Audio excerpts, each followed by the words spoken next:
Obviously, I mean, we're a very happy team at the moment. I felt, if I have to break the innings down, we were in trouble, and then JP played a fantastic knock. So he gave us a chance. And then Dale Steyn, I mean, he proved today why he's been the world's best bowler for such a long period of time. Fantastic bowling performance. And as a captain, to have a guy like that in your team, anything's possible. I thought New Zealand got themselves into a position where they should have won the game, and it was something special was going to be required for us to even try and take that away from him. And Dale did just that. Because Dale has been bowled so well tonight, I did have the confidence. In the back of my mind, I said anything under 8 would be tough, but I backed Dale to, if it was close, to do it. Like I said, he bowled really well. His plans were really good. And then we got it down to 7, which is a little bit less than I would have liked it. But when you start like that with 3 dot balls, then you feel like you're right back in it. And then it was just a case of making sure that Ross Taylor stays off strike, and we did exactly that, and I think he faced the last two balls.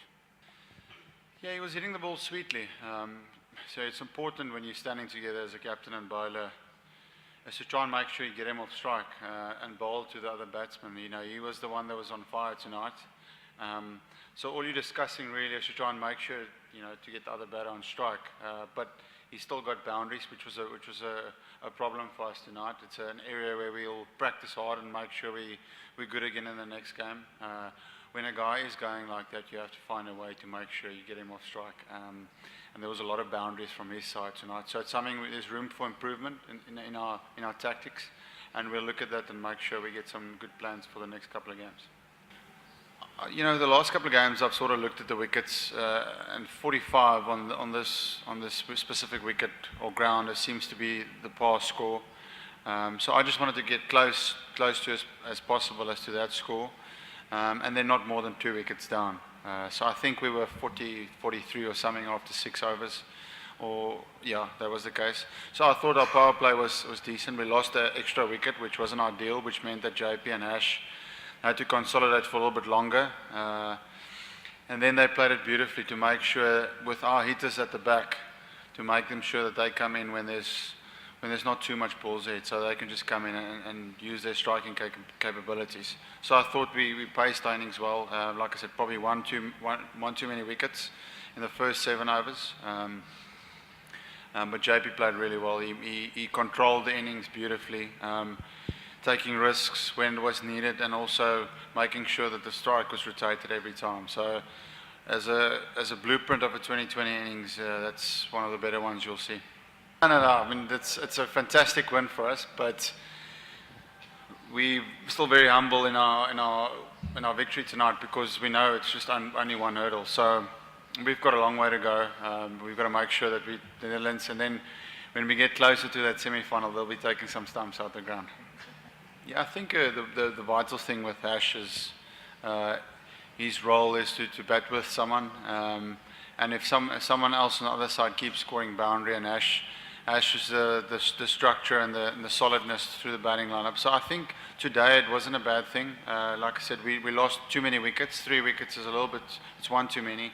So it needed a batsman just to stay with JP for a period of time to make sure that we've got Miller and Albie Morkel coming in towards the end of the innings, not where they have to still worry about rotating the strike, but they can just come in and play their natural game. So I think for today, he played the best innings with JP possible, because JP was the one who was hitting the boundaries. But on another day, when he needs to take on the risk, then that's what he'll do.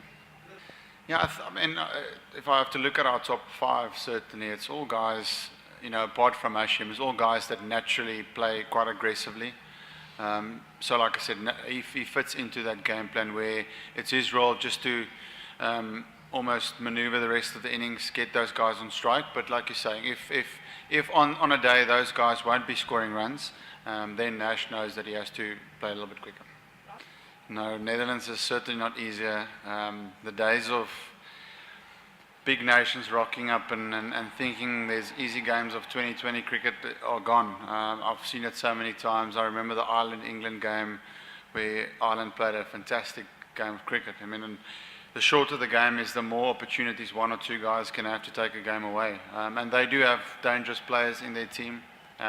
We obviously, I feel, have got more dangerous players, but because it's a shortened game, you need two or three guys on the day that does well, and then you're a threat. So we'll make sure we'll plan well for them, and also practice and prepare really well as if we were playing one of the test nations.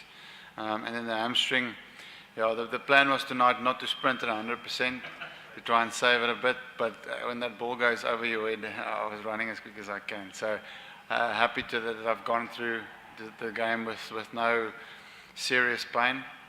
And then luckily we've got 2 days now where it can rest a bit, but that's a good a fitness test as Amy has ever gone through.